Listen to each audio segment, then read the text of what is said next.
तो नमस्कार दोस्तों, वंदे मातरम। दोस्तों, आज बात करेंगे छत्तीसगढ़ स्कूल शिक्षा विभाग में चल रही युक्ति युक्तकरण की प्रक्रिया को लेकर, जिसमें आज हम समझेंगे कि आखिर इसकी आवश्यकता क्यों पड़ी, इसके फायदे क्या होंगे और इसके नुकसान क्या होंगे, है ना। तो पेपर कटिंग आप लोगों के सामने मैं यहाँ पे शो कर रहा हूँ, जिसमें लिखा है 5500 शिक्षक स्कूल एक शिक्षक के भरोसे, उधर 13,000 शिक्षक के पद जो है अतिशेष है ना। तो बहुत ये जो पेपर की ये कटिंग है ये बहुत कुछ बयां करती है ना। बहुत कुछ बयां करती है कहने का मतलब ये है कि जिस तरीके से हमारा जो एजुकेशन का जो लेवल है हमारे छत्तीसगढ़ में स्पेशली, आपने आए दिन फ्रंट पेज में जो अखबार है उसके फ्रंट पेज में आपने देखा है कि किस तरीके की गुणवत्ता हमारे यहाँ चल रही है, और सरकार आखिर इनका जो अतिशेष शिक्षक हैं उनका युक्ति युक्तकरण करके क्या मैसेज देना चाह रही है, क्या संदेश देना चाह रही है, और वो क्या अपने फायदे के बारे में सोच रही है, और इससे फायदा किसका होगा, नुकसान क्या होगा, सारी चीजों के बारे में विस्तार से अपन चर्चा करेंगे। तो चलिए अब चर्चा हम विस्तार से करते हैं, शुरुआत करते हैं। तो सबसे पहले मैंने लिखा है युक्ति युक्तकरण शिक्षा विभाग द्वारा ये मजबूरी है या फिर जरूरी है। ये सरकार की मजबूरी है युक्ति युक्तकरण करना या फिर एक जरूरी है ना।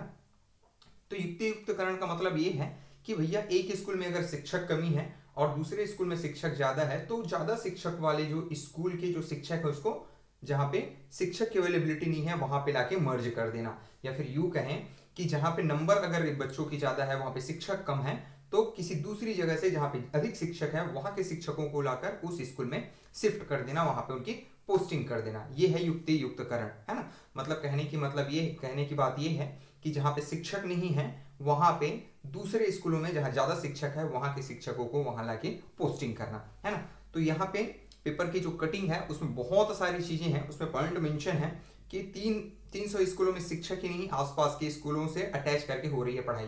कहने का मतलब ये है कि हमारे जो स्कूल हैं आसपास के, वहां पे 300 स्कूल ऐसे हैं हमारे पूरे छत्तीसगढ़ में जहां पे एक भी शिक्षक नहीं है, और वहां पे जो क्लासेस चलती है, लेकिन उस क्लासेस में पढ़ाने का काम जो दूसरे स्कूल हैं जो आसपास के नियर बाई लोकेशन में स्कूल है वहां के शिक्षक आके पढ़ाने का काम करते हैं। दूसरा है ज्यादातर अतिशेष शिक्षक शहर के स्कूलों में बिना पद के जमे हुए हैं। सबसे बड़ी चिंता की बात और दुख का विषय यही है कि ज्यादातर जो शिक्षक हैं वो भैया शहर में आ गए हैं, वो अपनी बाप की बकौती समझ रहे हैं। जहां पे कहने का मतलब ये है कि राजनीतिक संरक्षण का लाभ लेके वो शहरों में जमे हुए हैं, वहां पे पद स्थापना नाम की कोई चीज नहीं, वहां पे पद वेकेंट नहीं है, उसके बावजूद वो वहां पे रह रहे हैं। तीसरा यह है युक्ति युक्तकरण के माध्यम से शिक्षक विहीन और एकल शिक्षकीय स्कूलों में पद स्थापना की तैयारी। जो मैंने बताया वही चीजें इसमें भी लिखी है कि एक जहां पे अगर एक शिक्षक है या फिर जहां पे शिक्षक नहीं है, तो वहां पे जो दूसरे स्कूल में ज्यादा शिक्षक है वहां के शिक्षकों को लाकर वहां पे पदोन्नति दिया जाएगा, वो दिया जाएगा, पोस्टिंग दिया जाएगा, है ना। अब देखो कारण क्या है इसके, तो सबसे मेन कारण है इसमें 13,000 जो शिक्षक है वो सरप्लस है ना। आए दिन जैसे कि हमको पता है कि छत्तीसगढ़ में वैकेंसी बहुत सारी आ रही है, बहुत सारी रिक्त पद खाली हैं शिक्षकों की, लेकिन बावजूद इसके यहाँ पे 13,000 शिक्षक सरप्लस हैं, जिसमें से 7,305 शिक्षक केवल शहरी क्षेत्रों में सरप्लस हैं, जहां पे पद नहीं है वहां पे भी वो अपना पद लेके बैठे हुए हैं, है ना। अब इसमें जो सबसे बड़ा जो नुकसान होगा सेटिंग वाले शिक्षकों का होगा। सेटिंग वाले शिक्षक मतलब जो राजनीतिक संरक्षण प्राप्त किए हैं, जिनको नेता से, मंत्री से, या फिर ये बोले कि अच्छे खासे लेवल पे जिनकी पहचान है, वो क्या करते हैं कि गांवों तरफ जो पोस्टिंग रहती है उनको अपने शहर में पोस्टिंग करा लेते हैं, क्योंकि इनकी बात रहती है कैश लो और भैया ऐश करो वाले किस्से होते हैं, और जिसका फायदा वो सिटिंग वाले जो शिक्षक है उसको थोड़ा सा खामियाजा इस बार उनको भुगतना पड़ सकता है युक्ति युक्तकरण से। नेक्स्ट क्या, पुराने फंसे शिक्षकों का भला। इससे ये चीज होगा कि भैया जो शिक्षक बहुत लंबे समय से एक ही जगह पे हैं, दूरस्थ जगहों पे हैं, तो अगर युक्ति युक्तकरण होता है तो कहीं ना कहीं चांसेस बनते हैं कि वो अपने घर के पास आ सकते हैं, या फिर ये कहें कि अच्छे जगह में या फिर दूसरी जगह पे वो जा सकते हैं। नेक्स्ट मैंने लिखा है 2 लाख से ज्यादा ट्रांसफर, है ना। अब इसका ये है फायदा, ये होगा कि लगभग जब युक्ति युक्तकरण किया जाएगा तो 2 लाख से अधिक शिक्षकों का ट्रांसफर एक जगह से दूसरी जगह किया जाएगा। और नेक्स्ट पॉइंट मैंने मेंशन किया है 297 ऐसे स्कूल हैं हमारे छत्तीसगढ़ में जहां पे एक भी शिक्षक नहीं है, मतलब ये कहे कि वो शिक्षक विहीन शाला है।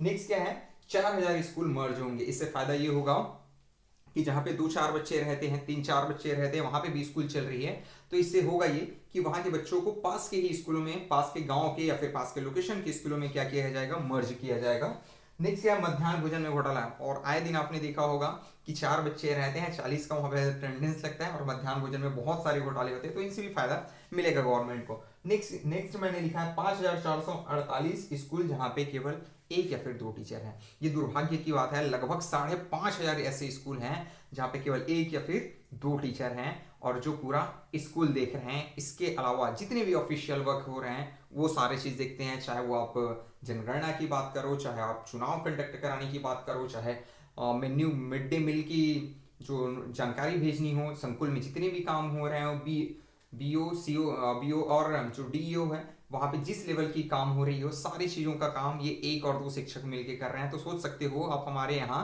की शिक्षा की गुणवत्ता क्या होगी, है ना। तो इसके फायदे क्या हैं, सरकार ने युक्तिकरण करने का निर्णय लिया है, तो इसके फायदे क्या होंगे। सबसे बड़ी चीज होगा यहाँ पे सरकार को नए भर्तियों में कटौती। जी हाँ साथियों, क्योंकि उनको लग रहा है कि जैसे ही ये युक्तिकरण होगा, उनको लगेगा कि हमारे पास सफिशिएंट अमाउंट में टीचर है, तो फिर वो कभी भी भर्ती के बारे में नहीं सोचेगा, पहली बात। अगर दूसरी बात, अगर वो भर्ती करते भी हैं तो बहुत ही कम पोस्ट पे भर्ती आएगी।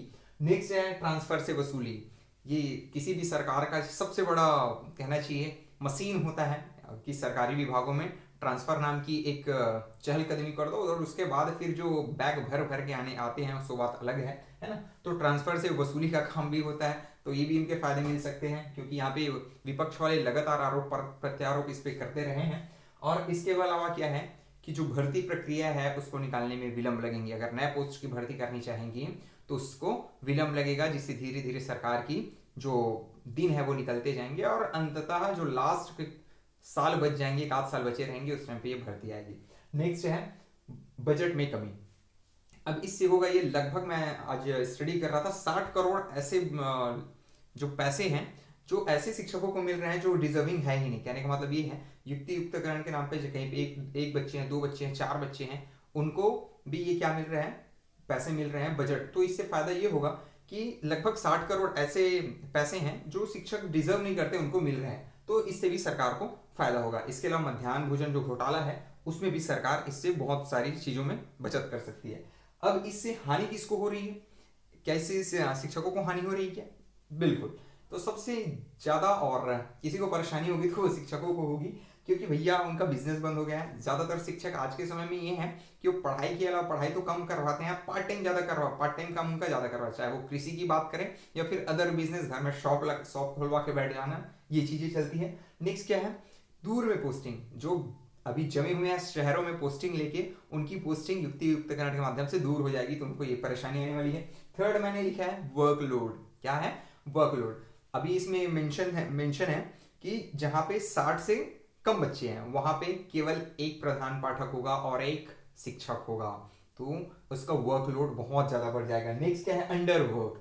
अब इसमें ये होगा जब मर्ज किए जाएंगे स्कूलों को, तो बड़े स्कूल के जो टीचर हैं उसके अंडर में, या फिर उसके जो प्रिंसिपल हैं उसके अंडर में जो छोटे स्कूल के टीचर हैं उनको काम करना पड़ेगा। तो यहाँ पे माथापच्ची वाली काम होगी, हो सकता है उनके बीच में अनबन भी देखने को मिल जाए। इसीलिए जो शिक्षक संघ है वो इसका विरोध कर रहा है, जो शिक्षक है वो इसका विरोध कर रहे हैं, है ना। तो यहाँ पे पेपर की कटिंग ही मैं आप लोगों के साथ शेयर कर रहा हूँ और उसमें जो लिखी हुई चीजें हैं वही मैं बता रहा हूँ। तो मेन चीजों जो यहाँ पे है युक्तिकरण करने का, तो उसका मेन जो रीजन है ना, शहर में बैठे हुए ना जो अतिशेष शिक्षक हैं वही है, बाकी किसी को कोई दिक्कत नहीं है। तो इसमें लिखा है शहरों में दर्जने ऐसे स्कूल हैं जो बिना सेटअप के राजनीतिक और प्रशासनिक पहुंच के दम पर शिक्षक जमे हुए हैं।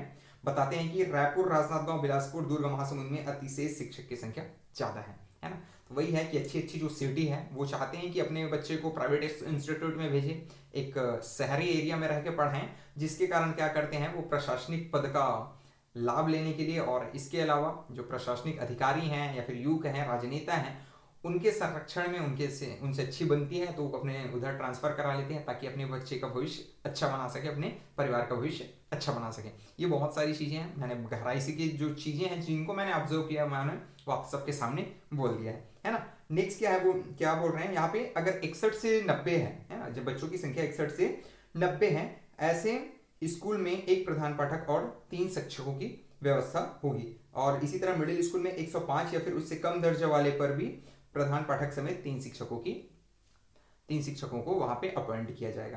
तो ये दोस्तों जो युक्तिकरण फिलहाल छत्तीसगढ़ में मची हुई है, इस पे घमासान, तो उस पर मैंने छोटा सा अपना पॉइंट ऑफ व्यू रखने का प्रयास किया, क्यों युक्ति युक्तकरण करना चाह रही है सरकार और इससे फायदा किसको हो रहा है, ज़्यादातर फायदा हो रहा है सरकार को और नुकसान हो रहा है टीचर को, है ना। इसके अलावा जो शिक्षा की बात करें, गुणवत्ता की स्तर कैसी सुधरनी चाहिए, ये फिलहाल क्वेश्चन मार्क है। और जाते जाते ये कहना चाहूँगा मैं कि जो गवर्नमेंट एम्प्लॉयज़ हैं, है ना, सरकारी जो शिक्षक हैं वो अपने बच्चों को प्राइवेट स्कूल में पढ़ाते हैं, मतलब आप गुणवत्ता समझ सकते हो शिक्षक की, जो सरकारी स्कूल है उसमें, है ना।